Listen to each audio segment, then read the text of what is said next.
अस्सलाम वालेकुम गाइस, क्या हाल है? खैरियत से हैं सब? Welcome to our YouTube channel legal social awareness by Hasan और वेलकम टू आवर क्लास। अच्छा, लास्ट टाइम जो हमने डिस्कस किया था कि व्हाट इज़ एफआईआर, ठीक है, हमने वो एफआईआर का जिक्र कर लिया था और पता कर लिया था कि एफआईआर क्या होती है, क्या उसके जो है ना तरीक़ेकार होता है, वो सब हमने टाइप्स भी पढ़ ली थी उसकी। ठीक है, आज हमारा जो टॉपिक है, तो आज हमारा टॉपिक है power of justice of piece और सेक्शन 22A एंड 22B। अब अगर पुलिस वाले एफआईआर काटने से आपको परेशान करें और ना करें तो आपने सीधा ये रेमेडी इस्तेमाल करनी है जिससे आपको फ़ायदा होगा।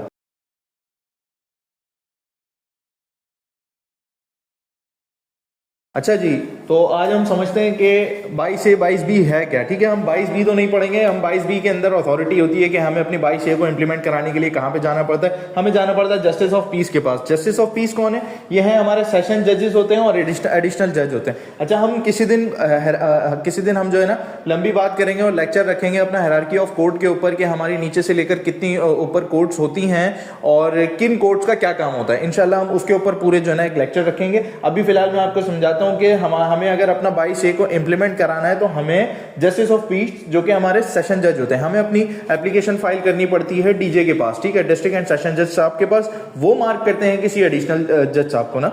ठीक है, जब एडिशनल जज साहब के पास रिपोर्ट चली जाती है तो उसके बाद उनका काम ये होता है, वो फर्स्ट ऑफ ऑल सबसे पहले आपके कंसर्न एसएचओ को जो है ना वो बुलाते हैं कि भाई एसएचओ साहब आप आए। एसएचओ साहब जो है आते हैं वहां पर। उसके बाद जज साहब उनको कहते हैं कि आपने, ये बंदा आया था तो आपने एफआईआर क्यों नहीं काटी। तो जज साहब ये हुक्म देते हैं कि भाई इनके मैटर की इंक्वायरी की जाए, या अगर एसएचओ साहब बताते हैं कि भाई इनका मसला कॉग्निजेबल वाला नहीं था सर जिसके ऊपर मैं एफआईआर काटता।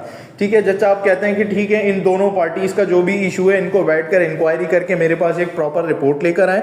मेरे पास रिपोर्ट आ जाएगी तो उसके बाद मैं जो है जज साहब ये देखते हैं आया अगर वो कॉग्निजेबल ऑफेंस था तो उसकी जो है ना एफआईआर की डायरेक्शन पास कर देते हैं, और अगर वो नॉन कॉग्निजेबल था तो जज साहब कहते हैं नहीं, ये इसके ऊपर एफआईआर नहीं काटेंगे, लेकिन इसके ऊपर जो भी अगर आपका फंडामेंटल राइट ऑफ प्रोटेक्शन बनता होगा तो जज साहब आपको अलाउ कर देंगे। अच्छा, हम यहां पर बात करते हैं कि सेक्शन 22A की पावर्स है क्या।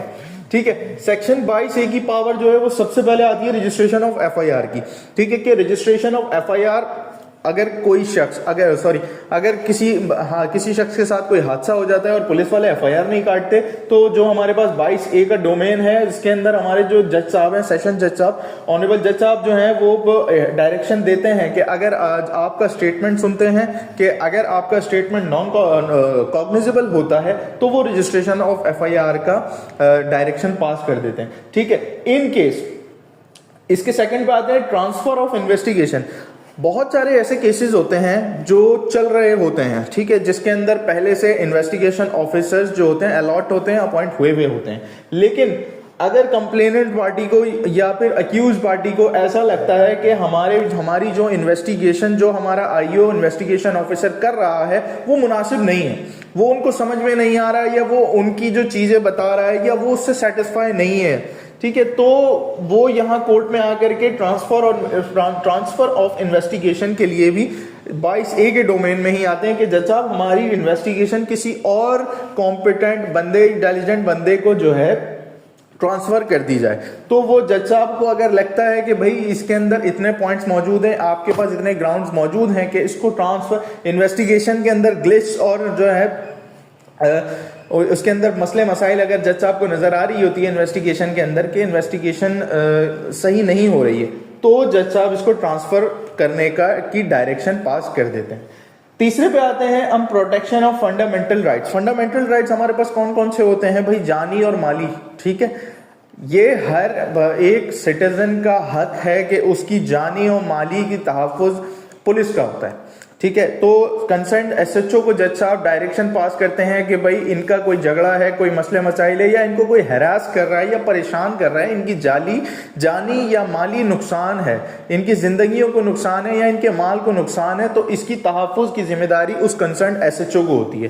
तो वो एसएचओ को पाबंद कर दिया जाता है जज साहब की तरफ से कि भाई ये अगर आपके पास आते हैं कि इनके साथ ये हादसा हुआ है तो आप पाबंद होंगे एसएचओ साहब के इसकी आप एफआईआर दर्ज करेंगे।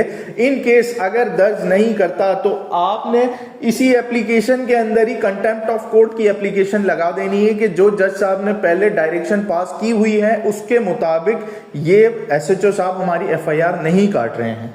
ठीक है, फिर आ जाए इशुएंस ऑफ डायरेक्शन।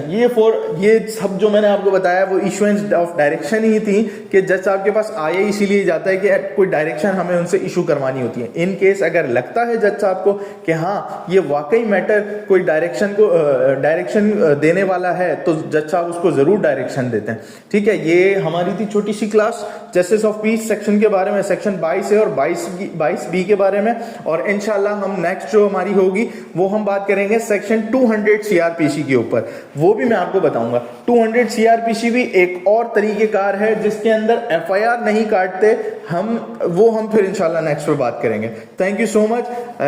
हमारी व्यूअर्स से गुजारिश है अगर वीडियो अच्छी लगी, पसंद आए तो उसको सब्सक्राइब करें, शेयर करें, लाइक करें, कमेंट्स करें और हमें अपनी तरफ से भेजें कि हम किसके ऊपर वीडियो बनाएं और ये किसके ऊपर लेक्चर दें, क्योंकि मैं तो क्लास को एज जो हमारा सिलेबस है उसके हिसाब से हम लेकर चल रहे हैं, लेकिन आपकी भी डिमांड्स के ऊपर जो भी आप चाहते हैं कि मैं इसके ऊपर आपसे गुफ्तगू करूं तो आप वो हमें कमेंट्स करके बता सकते हैं। Thank you so much.